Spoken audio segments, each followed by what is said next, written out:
ఒక పూజారిని other community person murder చేసిన టెంపుల్కి వచ్చి మర్డర్ చేసిన అంటే అది ఇష్యూ ఎంత సెన్సిటివ్ ఉంటుందో మనం ఆలోచించవచ్చు. అంత సెన్సిటివ్ పీరియడ్లో ఆయన ఎందుకంటే అలా చేశాడు? ఈ పూజారి మార్నింగ్ 5 గంటలకు వచ్చి దానిలో మైక్ పెట్టాడు, మన సాయిబాబా పాటలు పెడితే అది ఇతని ఇల్లు కొద్ది దూరంలో ఉంటుంది. డైలీ పాటలతోనే డిస్టర్బ్ అవుతుందని చెప్పి ఒకటి మైండ్లో పెట్టుకొని వచ్చి అతన్ని కుట్టడం జరిగింది. అంత వేరే ఇంటెన్షన్, ఓన్లీ సౌండ్తో డిస్టర్బ్ అవుతుందని చెప్పి వచ్చి కుట్టడం జరిగింది. దాంతో చనిపోవడం జరిగింది. ఓకే, మట్వాడ దగ్గరికి వచ్చారు, మళ్ళీ వారు మీరు ఆదిలాబాద్కి వచ్చారా? మట్వాడ తర్వాత సేమ్ మళ్ళీ నా పాత డిస్టిక్ ఎక్కడికి పోయినా మళ్ళీ ఆదిలాబాద్ డిస్టిక్ కంపల్సరీ, ఎందుకంటే నా ఓన్ డిస్టిక్, మా సొంత డిస్టిక్ అంటే ఎక్కువ ఆదిలాబాద్ జిల్లాలో నేను పనిచేయడం జరిగింది. అంటే మళ్ళీ ఎక్కడికి వచ్చారా నెక్స్ట్? మళ్ళీ సోన్ సర్కిల్గా సీఏగా రావడం జరిగింది. సోన్ సర్కిల్ సీఏగా ఉన్నప్పుడు కూడా చాలా అన్డిటెక్టెడ్ కేసులు డిటెక్ట్ చేయడం జరిగింది. అప్పుడు మా పని ఎట్లుంటుందంటే, ఇప్పుడు నేను ఒకరోజు సోన్ సీఏగా ఉన్నప్పుడు లీవ్ పెట్టి ఫంక్షన్కి పోయినా కామారెడ్డికి. ఫంక్షన్ అటెండే కాలేదు, పూర్తి కాలేదు, లంచ్ కూడా చేయలేదు. అప్పుడు ఫోన్ వచ్చింది, ఒక అన్నోన్ డెడ్ బాడీని తీసుకొచ్చి ఇక్కడ హైవే పక్క NH-44 పక్కన బుషెస్లో పాలిథిన్ బ్యాగులో కట్టేసి అక్కడ పడేసిపోయారు. మొత్తం అతనికి ఒక లెగ్ కూడా లేదు. ఒక 10 days అయింది, డికంపోజ్డ్ స్టేట్లో ఉన్నదని చెప్పి ఫోన్ వచ్చింది. నేను యాక్చువల్ లీవ్లో ఉన్నా, కానీ ఫోన్ రాగానే మనకు ఉండబోదు కదా, ఎందుకంటే ఇంత ఇంపార్టెంట్ కేసు ఉండగా మనం ఉండని చెప్పి ఆ ఫంక్షన్ అటెండ్ కాకుండా వాపస్ వచ్చేసి దానిలో ఎఫర్ట్స్ పెడితే ఇది డికంపోజ్ అయింది బాడీ, ఒక లెగ్ కూడా లేదు. దానిలో ఏమైందంటే నిజామాబాద్ డిస్ట్రిక్ట్ మోర్తాడ్ మండలంలో ఇల్లిసిట్ రిలేషన్ పెట్టుకున్న పర్సన్ భర్తను చంపేసాడు. అక్కడ చంపేసి ఇంట్లో, అంటే భార్య చంపించిందా? భార్య ప్రియుడు కలిపి భర్తను చంపేశాను. చంపిన తర్వాత అక్కడ డెడ్ బాడీ పడేస్తే బయటకు వస్తుంది, ఆదిలాబాద్ డిస్ట్రిక్ట్లో ఫారెస్ట్లో పడేసి బయటకు రాదన్న ఉద్దేశం కొద్ది. తర్వాత బాడీని కూడా ఫస్ట్ వీళ్ళు ముక్కలు చేయాలని చూశాను. ఒక నైఫ్తో ఒక కాలు కట్ చేశాను, కాలు మాకు దొరకలే అక్కడ. మిగతా పార్ట్స్ కట్ చేయాలని చూసాను. అప్పటికే ఎర్లీ మార్నింగ్ అయిపోయింది, తెల్లారితే మన డిస్పోజల్ కష్టం అని చెప్పి అది బ్యాగులో నింపి మొత్తం ఒక ఆటోలో తీసుకొచ్చి ఇక్కడ ఫారెస్ట్లో పడేసిపోవడం. ఆయన చనిపోయిన వ్యక్తి ఆ ఊరు అని ఎలా తెలిసిందండి? అంటే మేము ఏం చేసినామంటే, ఇక్కడ దొరికిన తర్వాత అక్కడ మళ్ళీ మిస్సింగ్ కేసు అయింది, మోర్తాడ్లో మిస్సింగ్ కేసు, బాడీ ఐడెంటిఫై అవ్వాలి కదా. అక్కడ మిస్సింగ్ కేసు అయింది, కానీ వాళ్ళు కూడా ఈ మర్డర్ అయిన విషయం వాళ్ళకు కూడా తెలియదు. మేము ఇక్కడ మర్డర్ అయింది అని చెప్పి పోయిన తర్వాత అక్కడ మొత్తం జనరల్ మేము ఇట్లా అన్నోన్ పర్సన్ మర్డర్ అయినప్పుడు ఆ డిస్టిక్లో మీరు నైబరింగ్ డిస్టిక్లో కూడా మిస్సింగ్ కేసు ఏమున్నాయి అవన్నీ వెరిఫై చేస్తాం. దీనిలో కూడా ఈ ఫోటో, ఈ ఫీచర్స్, వాళ్ళ మిస్సింగ్ పర్సన్ యొక్క వాళ్ళ సిస్టర్ గిట్లా పంపి ఇట్లా ఉన్నది, క్లాతులు మర్డర్ అయిన పర్సన్ యొక్క క్లాత్స్ కూడా మా దగ్గర ఉన్నాయి, మీరు రండి అంటే వాళ్ళ సిస్టర్ వాళ్ళు వచ్చి ఆ క్లాత్స్ చూసిన తర్వాత గుర్తుపట్టారు. అంటే ఇది మా బ్రదర్ సార్ అని చెప్పి గుర్తుపట్టిన తర్వాత అప్పుడు మేము మోర్తాడ్ పోలీసుకి ఇన్ఫార్మ్ చేస్తే అప్పుడు వాళ్ళకి మిస్సింగ్ కేసు ఉన్నది, కానీ మేమే మర్డర్ కేసు చేసి అతన్ని అరెస్ట్, భార్యను ఆ ప్రియుని ఇద్దరిని అరెస్ట్ చేసి వాళ్ళకి ట్రాన్స్ఫర్ చేయడం జరిగింది కేసు. అంటే భార్యని ప్రియుడికి చేశారని మీకు ఎలా తెలుస్తుంది? మనకు ఇప్పుడు అడిగినాం వాళ్ళ సిస్టర్ను, ఎవరి మీద డౌట్ ఉన్నదంటే కొంచెం ఫలానా అతని మీద కొంచెం డౌట్ ఉన్నది సార్ అని చెప్తే వాళ్ళని పట్టుకొచ్చి ఇంటర్వ్యూ చేయడం జరిగింది. దాని తర్వాత సీసీ ఫుటేజ్ కూడా చూసినాము. అంటే ఈ డెడ్ బాడీ ఎప్పుడు వచ్చింది, వచ్చేటప్పుడు ఏమేమి వెహికల్ వచ్చినాయి, ఆ టైమింగ్ ప్రకారం సీసీ కెమెరా చూస్తే ఈ ఆటో ఇటు వచ్చినట్టు మన టోల్ ప్లాజాలో రికార్డ్. ఏం చెప్పారంటే ఆవిడ చేసినట్టు చెప్పింది. ఎందుకండి చంపడం ఎందుకు అంటే ఈ పదే వాళ్ళ హస్బెండ్ ఇల్లిసిట్ రిలేషన్కి అడ్డొస్తున్నాడు, నాకు భర్త ఉంటే ఇల్లిసిట్ రిలేషన్ కంటిన్యూ చేయడం చాలా ఇబ్బంది అని భావించి ఇతను ఎలిమినేట్ చేస్తే నాకు ఫ్రీ ఉంటుంది అని చెప్పి భార్య ప్రియుడి ఇద్దరు కలిసి చేశారు. కానీ తర్వాత జైలుకి వెళ్తారన్న విషయం తెలియదు వాళ్ళకి? తెలుసు, కానీ అప్పుడు వాళ్ళు ముందు అంత ఆలోచించారు వాళ్ళు, అంటే బయట పడదు కావచ్చు.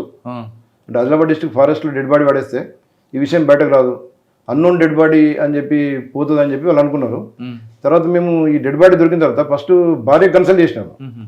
భార్య కన్సల్ట్ చేసి ఫోటోలు పంపితే భార్య ఏమన్నదంటే, మా పర్సన్ కాదు, మా అతడు ఎటో పోతాడు, ముంబై పోతాడు, మళ్ళీ 3 నెలలకు వస్తాడు, మా భర్త కాడని చెప్పి మేము మామూలు పోలీసుని పిలిపించి కూడా చూపించినాం. బట్ క్లాత్లు గిట్ట చూపిస్తే కూడా మా భర్తే కావు, ఈ ఫోటో ఫీచర్స్ కూడా మా భర్త కాదు అని చెప్పి ఆమె రిఫ్యూజ్ చేసింది. మాకు ఎందుకు అనుమానం వచ్చి వాళ్ళ సిస్టర్స్ని వెళ్తారని చెప్పి వాళ్ళ సిస్టర్ని వెళ్తే ఆమె యాక్సెప్ట్ చేసింది. అంటే భార్య అక్యూజ్డ్ కాబట్టి భర్తను ఐడెంటిఫై చేయనట్టు నటించింది. దానిలో మనకి ఇప్పుడు ఆల్టర్నేటివ్ ఏంది, వాళ్ళ వేరే రిలేటివ్స్ పిలిచి మనం డిటెక్ట్ చేయాల్సి వచ్చింది. సోన్లో. సోన్లో సోన్లో ఇంకేమున్నాయండి సోన్ తర్వాత? సోన్లో కూడా ఇటువంటివి చాలా డిటెక్ట్ చేసినాం. తర్వాత సోన్ తర్వాత మళ్ళీ ఇక్కడ డిఎస్పీకి ప్రమోషన్ వచ్చింది. మళ్ళీ ఆదిలాబాదేనా? డిఎస్పీ ప్రమోషన్ వచ్చిన తర్వాత మళ్ళీ Nirmal posting. Nirmal posting SDPO చేయడం జరిగింది. నిర్మల్లో 1 year చేశాను. నిర్మల్లో 1 year ఎస్డిపిఓ చేసిన తర్వాత మళ్ళీ ఎలక్షన్ కూడా వచ్చింది. ఎస్డిపో నిర్మల్లో ఏమున్నాయండి మీకు మార్కు? సేమ్ అక్కడ కూడా ఈ కమ్యూనల్ టైపు కాకుండా వేరే వర్కే ఉండదు కదా నిర్మల్ అంటే? ఇదేనా? నిర్మల్ కొంచెం కమ్యూనల్ సెన్సిటివ్ కాబట్టి ఆ యాంగిల్లో ఎక్కువ మనం చేయాల్సి వస్తుంది. అంటే కమ్యూనల్ ఇన్సిడెంట్ జరగకుండా చూసుకోవాలి. ఏదైనా చిన్న చిన్న ఇష్యూలు ఏమైనా హిందూ ముస్లిం కానీ ఏదైనా ఇష్యూలు ఏదైనా ల్యాండ్ గొడవలు కానీ యాక్సిడెంట్లు కానీ ఏదైనా ఇమ్మీడియట్ రెస్పాండ్ అయితే అది ప్లేరప్ కాకుండా సార్ ఇది జరుగుతుంటుంది. కానీ పక్కన నాందేడ్ నుంచి కొంతమంది దొంగలు వస్తారు, చాలా ఇష్యూస్ జరుగుతుంటాయి. పత్తి ఉంటుంది అక్కడ, ఒక బ్రోకర్లు, ఇవన్నీ జరుగుతుంది. దాన్ని ఎప్పుడు మీకు రాలేదా కేసులు? వస్తుంటాయండి అవి. మన ఈ ఇల్లిసిట్ మన ఇల్లీగల్ బిజినెస్ కొన్ని జరుగుతుంటాయి. కొంతమంది డబ్బులు వసూలు చేసుకుని పారిపోతుంటారు. అవన్నీ చాలా జరిగి ఉంటాయి. అవన్నీ దాదాపు అన్ని కేసులు కూడా డిటెక్ట్ చేసినాం అక్కడ కూడా. నిర్మల్లో 1 year చేసిన తర్వాత మళ్ళీ ఎలక్షన్ కూడా వచ్చింది. నెక్స్ట్ హుజరాబాద్ ఏసీపీ పోవడం జరిగింది. Huzurabad ACP Karimnagar district. అంటే ఇక మా సొంత డిస్టిక్ అంటే పాత సొంత డిస్టిక్. అక్కడ ఒక 7 months పనిచేయడం జరిగింది. మళ్ళీ ఎలక్షన్ల తర్వాత హుజరాబాద్ నుంచి ఇక్కడ ఆదిలాబాద్ ఎస్డిపిఓగా ఇక్కడికి రావడం జరిగింది. హుజరాబాద్లో ఏముందండి 7 నెలల్లో మీకు మార్గం ఉందా? అక్కడ మెయిన్ ఎక్కువ ఎలక్షన్లే. అక్కడ మన అభిషేక్ మహంతి సార్ దగ్గర చేయడం జరిగింది. ఇక సార్ దగ్గర జాబ్ చాలా బాగుంటుంది, జాబ్ సాటిస్ఫాక్షన్ ఉంటుంది. కానీ హుజరాబాద్లో మీకు 2 వర్గాలు కూడా బలమైన వర్గాలు ఉన్నాయి పొలిటికల్గా. మరి ప్రజలు తట్టుకోగలిగారా మీరు? తట్టుకునే చేశాను. ఇక ఆఫీసర్ కూడా ఆలోచించే మనకు ఇవ్వడం జరిగింది. అది ఎలక్షన్ కూడా పీస్ఫుల్గా చేయడం జరిగింది హుజరాబాద్లో. అభిషేక్ మహంతి గారు పనిచేస్తారు కదా, ఆయన దగ్గర ఏం నేర్చుకున్నారు? సారు చాలా స్ట్రేట్ ఫార్వర్డ్. సార్ దగ్గర ఎంత పని చేస్తే ఇంకా మనకు కింది సబార్డినేట్ బాగా ఎంకరేజ్ చేస్తుంటాడు. ఏదున్నా ఇల్లీగల్ విషయాలు అయితే ముక్కుపాదం పనిచేస్తుంటాడు. ఎలాంటి ఆయన పేరే సగం తీసుకెళ్ళిపోతుంది కదా. కరెక్ట్. ఏదైనా సార్ పేరు చెప్తే అయిపోతుంది. ఓకే, తర్వాత మళ్ళీ ఎస్డిపిఓ ఆదిలాబాద్ రావడం జరిగింది. ఎస్డిపిఓ ఆదిలాబాద్ వచ్చినప్పుడు ఇది మా సొంత డిస్టిక్. అంటే మన చాలా రోజులు ఇక్కడ పనిచేసినాం కాబట్టి ప్రజలతో బాగా సంబంధాలు ఉన్నాయి. ఇక్కడ నేను వచ్చినప్పుడు గౌస్ ఆలం సార్ ఎస్పీగా ఉండేది. సార్ దగ్గర దాదాపు 1 year పనిచేశాను. అప్పుడు ఇక్కడ రాగానే 15 daysకే ప్రైమ్ మినిస్టర్ ప్రోగ్రామ్ వచ్చింది. మేము వచ్చి 15 days అయింది, ప్రైమ్ మినిస్టర్ ప్రోగ్రామ్ వచ్చింది. ప్రైమ్ మినిస్టర్ ప్రోగ్రామ్ నా లైఫ్లో ఫస్ట్ టైం. ప్రైమ్ మినిస్టర్ గారి గురించి మన ఏరోడ్రంలో 7 helipads తయారు చేయడం, ప్రైమ్ మినిస్టర్తో పాటు మన సీఎం గారి ప్రోగ్రామ్, తర్వాత గవర్నర్ గారి ప్రోగ్రామ్, 3 అంటే ఒకటే సైమల్టేనియస్గా. ప్రైమ్ మినిస్టర్ ప్రోగ్రాంలో సీఎం గారు గవర్నర్ గారు కూడా అటెండ్ కావడం జరిగింది. ఈ ఇంత పెద్ద బందోబస్తు ఒకటిసారి మేము అప్పుడు అన్ని అరేంజ్మెంట్లు చేయడం తక్కువ టైంలో మళ్ళీ ఆదిలాబాద్లో సక్సెస్ఫుల్గా చేయడం జరిగింది. ఓకే, తర్వాత కంటిన్యూషన్ అవుతున్నారు కదా ఇక్కడే? కంటిన్యూ దాదాపు ఇక్కడికి వచ్చి 2.5 years అయింది. గౌసాలం సార్ ట్రాన్స్ఫర్ అయిన తర్వాత ఆ ప్లేస్లో మన అఖిల్ మహాజన్ ఐపీఎస్ సార్ రావడం జరిగింది. ఇక సార్ వచ్చిన తర్వాత కంప్లీట్ మన పోలీసింగ్ వర్క్ స్టైలే కంప్లీట్ చేంజ్ అయింది. ఎలా ఎందుకంటే ఇక సారు మొత్తం 360 degrees ప్రతి ఆస్పెక్ట్లో సార్ మానిటర్ చేస్తాడు. ఏ విధంగా ఇప్పుడు ఏదన్నా క్రిమినల్ తప్పు చేస్తే మనం అరెస్ట్ చేస్తే మన పని అయిపోదు. మళ్ళీ క్రిమినల్ తర్వాత అతన్ని ఏ విధంగా ఉంటుండో అతని మీద రెగ్యులర్ సర్వేలెన్స్, అంతే వాళ్ళ మీద అబిచువల్ అఫెండర్స్, ప్రొఫెషనల్ అఫెండర్స్, వీళ్ళ మీద కంపల్సరీ సర్వేలెన్స్ పెట్టడం గురించి అందరి మీద షీట్స్ ఓపెన్ చేపిస్తారు సార్. తర్వాత మనము డైలీ కేసు రిజిస్ట్రేషన్ అయిన తర్వాత మాకు డిఎస్ఆర్ ఉంటుంది మార్నింగ్.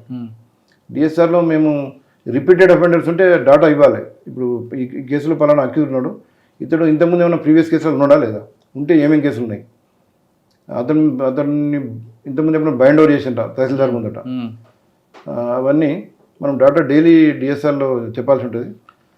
అది ఒకటే కాకుండా సార్ వచ్చిన తర్వాత main land grabbers, cheaters, rowdy sheeters, ganja, job fraud cheaters, వీళ్ళందరి మీద ఉక్కుపాదం పెట్టడం జరిగింది. ఇప్పుడు సార్ ఇప్పుడు ఈయన వచ్చిన తర్వాత రెగ్యులర్గా ఉన్న క్రైమ్తో పాటు యూఏ కేసులు కూడా వెనక్కి తీయడం, దాని మీద ఒక కమిటీ వేయడం, ఒక సిట్ ఫామ్ చేశారట, నిజమైనది? కరెక్టే అండి. ఇప్పుడు కొందరు ఆఫీసర్లు ఏం చేస్తారంటే మనకు కాంప్లైంట్ వస్తేనే కేసు దర్యాప్తు చేయడము, నేరస్తులు నిందితులను పట్టుకోవడం అది చేస్తుంటారు. కానీ సార్ పాలసీ ఆ విధంగా కాదు. క్రైమ్ కొందరు రౌడీ షీటర్స్ భయానికి, ల్యాండ్ గ్రాబాల భయానికి కొందరు పిటిషన్స్ ఇవ్వకపోవచ్చు. మనం అటువంటి బాధితులను ఐడెంటిఫై చేయాలి. అంటే అటువంటి ఐడెంటిఫై చేసి వాళ్ళను 1-to-1 సీక్రెట్గా మాట్లాడి వాళ్ళకి ఏ విధంగా అన్యాయమైంది అని చెప్పి భావించి వాళ్ళని పిలిచి వారితో కాంప్లైంట్ తీసుకొని కూడా చాలామంది ల్యాండ్ గ్రాబాలపై కేసు నమోదు చేసి అరెస్ట్ చేయడం జరిగింది. సార్ వచ్చిన తర్వాత ఈ దాదాపు 30 years 20 years నుంచి జరిగిన ఈ ల్యాండ్ గ్రాబింగ్లు పాపం చాలామంది ప్లాట్లు కొనుక్కున్నారు. కొనుక్కున్న ప్లాట్లకు వాళ్ళని పోనీయకుండా ఈ ల్యాండ్ గ్రాబర్స్ ఆక్రమించుకొని కూర్చున్నారు. ఒకవైపు రౌడీ షీటర్స్, ఒకవైపు ల్యాండ్ గ్రాబర్స్ ఇన్నోసెంట్ పబ్లిక్ మీద వాళ్ళ ప్రాపర్టీస్ వాళ్ళకి చెందకుండా చేయడం, వాళ్ళని లేకపోతే వాళ్ళ ప్లాట్స్ వీళ్ళు కబ్జా చేయడం, ఆ విధంగా చేసి దాన్ని కంప్లీట్ నిర్మూలించడం జరిగింది. ఈ క్రమంలో కొంతమంది వేరే దేశం రావడం, ఇక్కడ ఒక దొంగతనం చేస్తారు వేరే దేశాల నుంచి వచ్చి. అది ఇటీవల నేను దాదాపు ఒక 15 days బ్యాక్ ఈ కైలాస నగర్లో ఒక పర్సన్ ఇంట్లో వాళ్ళు ఇంటికి తలపించి హైదరాబాద్ పోయిండ్రు. పోతే వీళ్ళు బంగ్లాదేశ్కి వెళ్ళి 2 persons, తర్వాత ఒక మధ్యప్రదేశ్ నుంచి ఒకరు, టోటల్ 3. వీళ్ళు వచ్చి ఆ ఇంటి ఒక లాడ్జ్లో వీళ్ళు ఉన్నారు.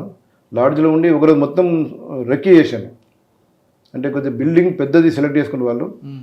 తర్వాత బయట కాంపౌండ్ వాళ్ళ గేట్కు తాళం ఉండాలి.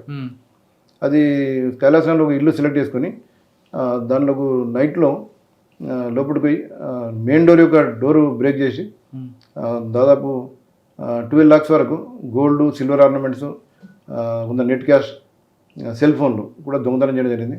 యాక్చువల్లీ ఫస్ట్ ఆ కేసులో మాకు ఎలాంటి క్లూస్ లేకుండే. మా ఎస్పీ గారు స్పెషల్ టీమ్స్ ఫామ్ చేసి ఎట్టి పరిస్థితిలో ఈ కేసు ఛాలెంజింగ్గా తీసుకొని డిటెక్ట్ చేయాలని చెప్పి మోటివేట్ చేయడంతో మేము దానిలో బాగా కష్టపడి పట్టుకోవడం జరిగింది. దానిలో ఆ ఇంట్లో సీసీ కెమెరాస్ ఉన్నాయి కానీ ఆ రోజు పనిచేయలేదు. ఇంట్లో చాలా సీసీ కెమెరాస్ ఉన్నాయి కానీ బ్యాడ్ లక్ ఏంటంటే పనిచేయలేదు. ఇక అవుట్ సైడ్ సీసీ కెమెరాల మీద మేము డిపెండ్ కావాల్సి వచ్చింది. ఆ రోజు నైట్లో ఫుల్ వర్షం పడ్డది, మళ్ళీ చీకటి కూడా ఉండే. సీసీ కెమెరాలు కూడా చాలా దూరం ఒకదానికొకటి లింక్ తీసుకుంటూ ఆ సీసీ కెమెరాల ఆధారంగా వాళ్ళ మూమెంట్, ఒక బైక్ మీద వచ్చి 3 persons వచ్చినట్టు మాకు కనిపించాను. దాంతో అది ఏ విధంగా పోయింది అంటే ట్రాక్ పోతే అది నిర్మల్ రూట్లో పోయింది. ట్రాక్ ఆధారంగా మేము చేంజ్ చేస్తే దాన్ని వాళ్ళు ఒక లాడ్జ్లో స్టే చేసినట్టు. ఇక్కడ నిర్మల్లోనా? ఆదిలాబాద్ లాడ్జ్లో. ఓకే. అంటే అఫెన్స్ కంటే ఒక రోజు ముందు వచ్చి ఆదిలాబాద్ లాడ్జ్లో స్టే చేశాను. ఈ లాడ్జ్లో దొరికిన ఆధారంగా అతడు మళ్ళీ ఈ సీసీ కెమెరాల ఆధారంగా మేము డాటా తీస్తే అతడు పాత అఫెండర్. ఇంతకుముందు ఛత్తీస్గఢ్లో అతడు అరెస్ట్ అయ్యాడు. ఆ డాటా మాకు పంపడం జరిగింది. అయితే అతన్ని బంగ్లాదేశ్గా మేము గుర్తించినాం. అతడు ఛత్తీస్గఢ్తో పాటు ఒరిస్సా, మధ్యప్రదేశ్, డిఫరెంట్ మన మహారాష్ట్ర కూడా కొన్ని అఫెన్సులు చేయడం జరిగింది. యవత్మాల్లో చేసిండు. ఇటు షోలాపూర్ సైడ్ కూడా చేసిండు అని చెప్తాను. అతను మెయిన్ A1 దానిలో జానీ అలీ అనే ఒక పర్సన్ బంగ్లాదేశ్ అతడు దాదాపు 10 years పీరియడ్లో దాదాపు 10 సార్లు బంగ్లాదేశ్ నుంచి ఇల్లీగల్గా మన ఇండియాకి రావడం, ఇక్కడ అఫెన్సులు ప్రాపర్టీ అఫెన్సులు చేయడం, మళ్ళీ ఎప్పుడైతే ప్రాపర్టీ అఫెన్స్ అయిద్దో ఈ ప్రాపర్టీని తీసుకొని మళ్ళీ బంగ్లాదేశ్ పారిపోవడం చేస్తుంటాడు. అయితే ఈసారి మాత్రం మా ఆదిలాబాద్ అఫెన్స్కి ఒక 10 days ముందు అతడు ఇంకో బంగ్లాదేశ్ పర్సన్ కూడా తీసుకొచ్చాడు. 2 బంగ్లాదేశీస్ వచ్చి మన మధ్యప్రదేశ్ చెందిన ఒక ప్రాపర్టీ అఫెండర్, ఓల్డ్ అఫెండర్, వీళ్ళ 3 మధ్యప్రదేశ్ భోపాల్లో ఒక బైక్ దొంగతనం చేశాను. ఆ దొంగతనమైన బైక్తోని దాన్ని నాగ్పూర్లో ఫస్ట్ అఫెన్స్ చేశాను. నాగ్పూర్లో అఫెన్స్ చేసి మన దగ్గరికి వచ్చి ఒక లాడ్జ్లో స్టే చేసి మొత్తం ఆదిలాబాద్ అంతా రక్కీ చేసుకొని ఇది దొంగతనం చేయడం జరిగింది. దీనిలో మేము చాలా కష్టపడి మా ఎస్పీ అఖిల్ మహాజన్ సార్ ఇచ్చిన ఇన్స్ట్రక్షన్ ప్రకారం వితిన్ 48 hours వీళ్ళు అంటే యవత్మల్ పోయి అక్కడ వేరే దొంగతనం చేయడానికి ప్లాన్ వేసాను. అంటే అక్కడ యవత్మల్లో చేయాల్సిన దొంగతనాన్ని మేము జరగకుండా ఆపి వాళ్ళని పట్టుకోవడం జరిగింది. దీనిలో స్టోలన్ గురైన మొత్తం ఎంటైర్ ప్రాపర్టీ, సెల్ ఫోన్లు రికవరీ చేయడం జరిగింది. అంటే వాళ్ళు ఇంకా బంగ్లాదేశ్కి వెళ్ళలేదు కాబట్టి రికవరీ చేసినాం. బంగ్లాదేశ్కి వెళ్తే కష్టమైంది. మేము పట్టుకోవడం మాకు చాలా సాటిస్ఫాక్షన్ అనిపించింది. జాబ్ సాటిస్ఫాక్షన్ అంటే ఇదే. అదే సార్, ఆదిలాబాద్ క్రైమ్ నేచర్ ఎలాగుంది? మీరు ఫస్ట్లో ఎస్ఐగా ఉన్నప్పుడు ఎలాగుంది, ఇప్పుడు డిఎస్పీగా ఉన్నప్పుడు మారిందా, తగ్గిందా? అంటే ఫస్ట్లో ఎస్ఐ ఉన్నప్పుడు ఇవన్నీ దొంగతనాలు ఫిజికల్గా ఇవి జరిగేవి. ఇప్పుడు ఏంటంటే సైబర్ క్రైమ్స్ ఎక్కువ జరుగుతున్నాయి.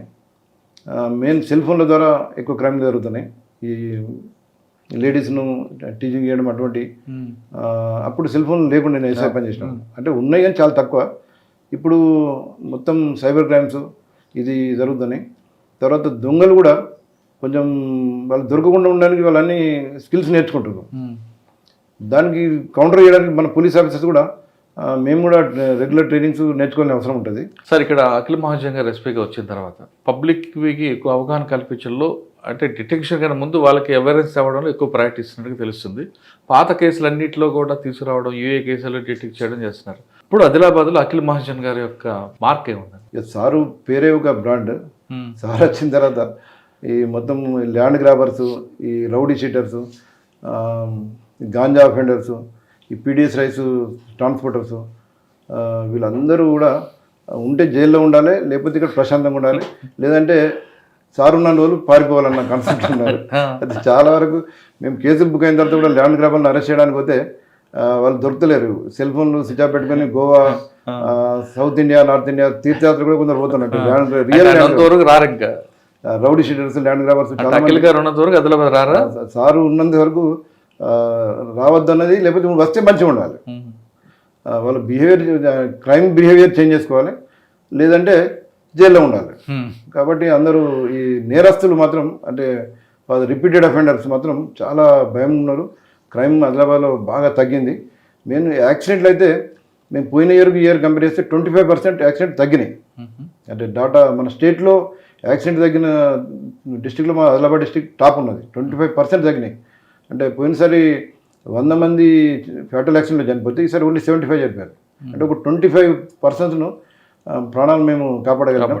గౌరవ మా ఎస్పీ అఖిల్ మహాజన్ గారి ఇన్స్ట్రక్షన్ మేరకు అందరూ జిల్లా పోలీసులు అందరూ హార్డ్ వర్క్ చేసి చేయడం జరిగింది. గౌరవ మన డీజీపీ సారు, పాత డీజీపీ గారు ఇద్దరు కూడా 60 వల్ల ఈ ప్రోగ్రామ్ పెట్టిన తర్వాత ఆదిలాబాద్ జిల్లాలో మంచి రిజల్ట్ వస్తుంది. అది మళ్ళీ సార్ ఏంటంటే కొన్ని ఇన్నోవేటివ్ ప్రోగ్రామ్తో అవేర్నెస్ బాగా చేయడం జరిగింది. మెయిన్ కాకి కిడ్స్ అనే ఒక ప్రోగ్రామ్, పోలీస్ అక్క అనే ఒక ప్రోగ్రామ్, తర్వాత ఆపరేషన్ జ్వాల, ఇట్లా డిఫరెంట్ ప్రోగ్రామ్స్ సారు ఇక్కడ ఆదిలాబాద్ జిల్లాలో ఇంట్రొడ్యూస్ చేయడం జరిగింది. తర్వాత ఆదివాసుల గురించి కూడా చాలా మెడికల్ క్యాంపులు, చిన్న కార్యక్రమంలో హెల్ప్ చేయడం, అట్లా చేయడం జరిగింది. ఈ మెయిన్ ఈ అవేర్నెస్ కాకి కిడ్స్ ఏంటంటే చిన్న పిల్లల్లో స్టూడెంట్గా ఉన్నప్పటి నుంచే, college 10th class 9th class students ఉన్నప్పటి నుంచే ఏ విధమైన పోలీసు ఏ విధంగా చేస్తారు, నేరాలు జరగకుండా చూసుకున్నట్టు ఏ విధంగా చేయాలి, సైబర్ క్రిమినల్స్ ఎదుర్కోవాలంటే ఏ విధంగా చేయాలి, క్రిమినల్స్ ఏ విధంగా మనం క్రైమ్స్ చేయకుండా చూసుకోవాలి, తర్వాత సైబర్ క్రైమ్స్ను ఏ విధంగా అరికట్టాలనేది వాళ్ళ మొదటి నుంచే, చిన్నప్పటి నుంచే అవేర్నెస్ కల్పించడం. కాకి కిడ్స్ పోలీస్ అక్క అంటే మెయిన్ గర్ల్స్ స్టూడెంట్స్కు వాళ్ళకి ఎవరైనా ఈవిటీజింగ్ చేసినా, వాళ్ళకి ఏమన్నా అసభ్యకరమైన మెసేజ్లు ఫోన్లు చేసినా వాళ్ళు కొందరు పోలీస్ స్టేషన్కి వచ్చి కంప్లైంట్ ఇవ్వలేరు. కాబట్టి డైరెక్ట్ ఈ పోలీస్ అక్కలు రెగ్యులర్గా స్కూళ్ళకు కాలేజీలకు పోయి మీకు ఏమైనా ప్రాబ్లమ్స్ ఉన్నాయా అంటే 1-to-1 సీక్రెట్ కూడా చాలా అడిగి వాళ్ళకి అవి ఒకటి. తర్వాత వాళ్ళని ఏమైనా ఫోన్ల ద్వారా వేధించిన, డైరెక్ట్గా వేధించిన వాళ్ళ ఇన్ఫర్మేషన్ తీసి కొంతమందిని కౌన్సిలింగ్ చేయడం జరిగింది. కొన్ని క్రైమ్ ఎక్కువ చేసిన వాళ్ళకు పోక్సో కేసులు, కొన్ని కేసులు పెట్టి కూడా పంపడం జరిగింది.